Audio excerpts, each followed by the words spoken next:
Hello po guys, continuation po, season 25 po ng What is Written Truly Happen. Bali part 7. Yung sinundan po nito, nakalimutan kong banggitin, part 6 po yun. Maraming salamat po sa inyong lahat guys na magtatry tapusin ng bawat part ng content ko na to.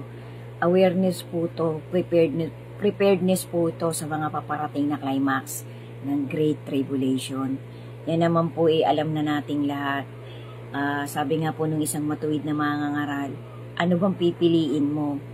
Ang eternal na happiness o eternal damnation? So, sabi niya po, ngayon pa nga lamang po, paghandaan na natin kung anong pipiliin natin. Kung tayo magpapatuloy na ipakita natin sa ating Panginoon na tayo nagiging matuwid, na tayo nagiging mabuting tao, sa abot ng ating kakayahan, sa abot ng ating kaliitan, pinagsisikapan po nating magpakabuti.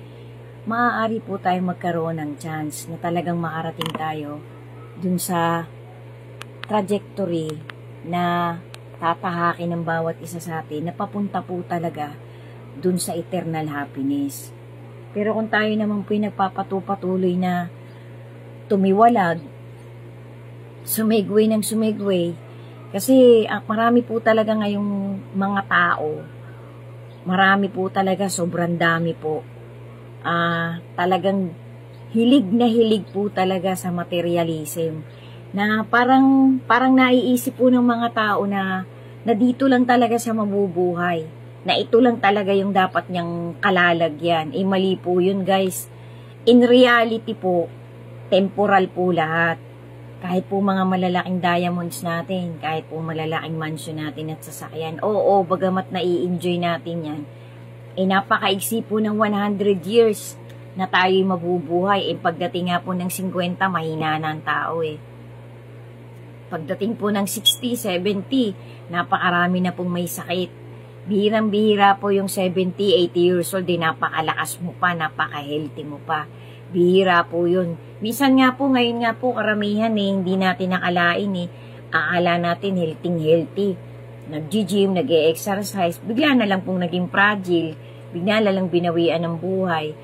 Kasi sabi din po nung iba, hindi din daw po totoo, sabi po ng isang mangangaral, hindi din daw po totoo yung pag-oras mo na. Mali din daw po yung term na yon. Kasi minsan po, pag-oras mo na gusto mo nang mamatay, hindi ka bibigyan ng Panginoong matagpuan mo yung kamatayan mo Kasi malalim po yun. Minsan po merong ipinapahiwatig sa atin ng mga bagay-bagay. So, hindi po natin kayang arukin ng kahit sobrang talino pa natin, kahit doktor pa tayo, kahit scientist pa tayo. Minsan po, ngayon tanghali, kausap mong isang tao, mamayang gabi, biglang binawian ng buhay. Ganun po kahiwaga ang buhay ng isang tao, guys. So, balik po tayo dito sa context ng content na ginagawa ko.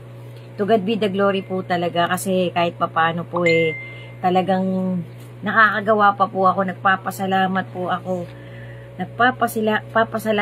ako ng napakarami sa ating Panginoon. Kasi ako po sa edad ko pong ito, minsan ang tao talaga hindi po naiiwasan kapag po tayo minsan nagkakaroon ng mga suliranin na parang minsan nadidepress tayo. Minsan po natin iniisip na magkaroon pa tayo ng buhay na mahaba Ako para po sa akin, pag umabot akong 60, thank you na po ako sa Panginoon. 54 na po ako guys.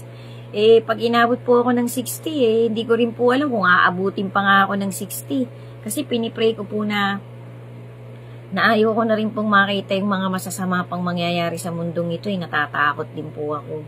Kaya lang, wala po tayong dapat ikatakot. Basta tayo may tiwala dun sa itaas. Meron tayong pinanghahawakan na faith natin, na mahal tayo ng ating Panginoon, na kaya niya talaga tayong iligtas sa panahon ng dilubyo na paparating sa mundong ito. So guys, ito po, season 25 na nga po to, part 7 ng What is Written Truly Happen. So, sana po guys, pagtyagaan nyo pong tapusin.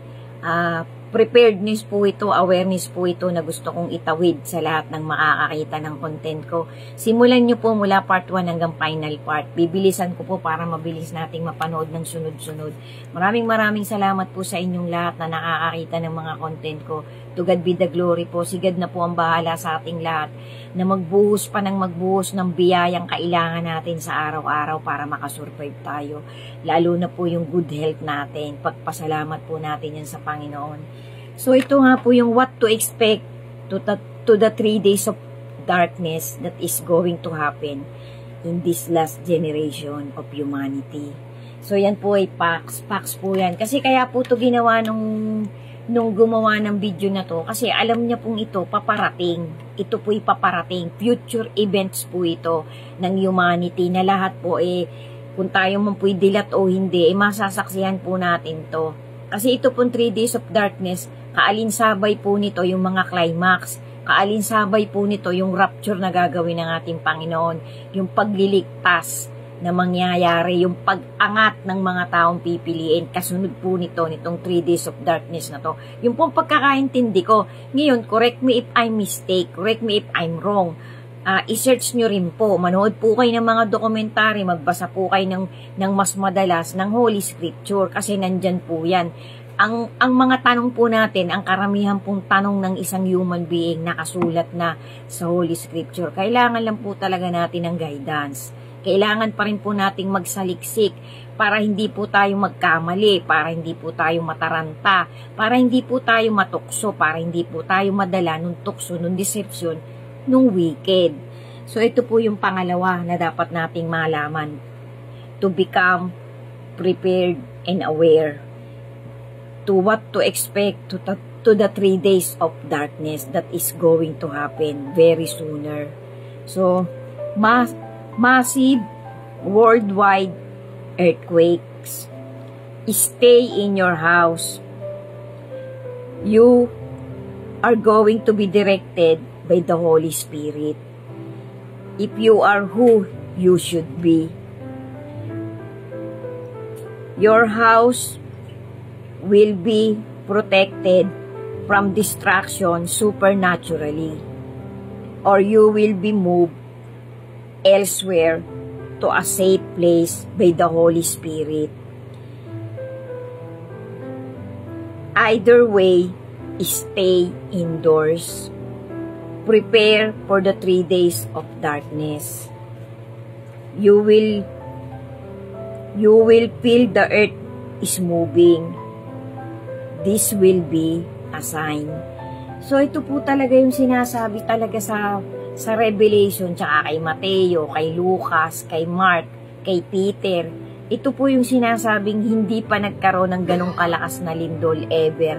Kapag ka po nangyari na yung 3 days of darkness, kaalinsabay po noon ang napakalakas na lindol. Ito nga po yung ibinuhos na po yung pang-anim at pang-pitong mangkok na galit ng ating Creator.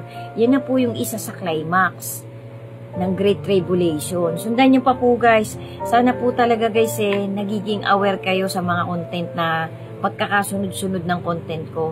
Gawin po natin tong gabay para hindi po tayo talaga mataranta, maligaw. Thank you so much po talaga sa lahat ng magtatapos ng content ko na to. Sundan nyo pa po guys, bibilisan ko po, medyo mahaba-haba po to. Pagtyagaan nyo pong tapusin para din po to sa pagiging prepared natin, pagiging aware natin. Kasi gusto ko po talagang makapagbigay sa kapwa ako ng life lesson, motivation at ng preparedness sa paparating pong climax ng Great Tribulation. Amen. To God be the glory po. Patatagin pa po natin ang faith natin sa ating Panginoon. Sundan niyo pa po yung susunod na part. Amen. God bless us all po and always be steadfast in your faith to our Creator. Amen.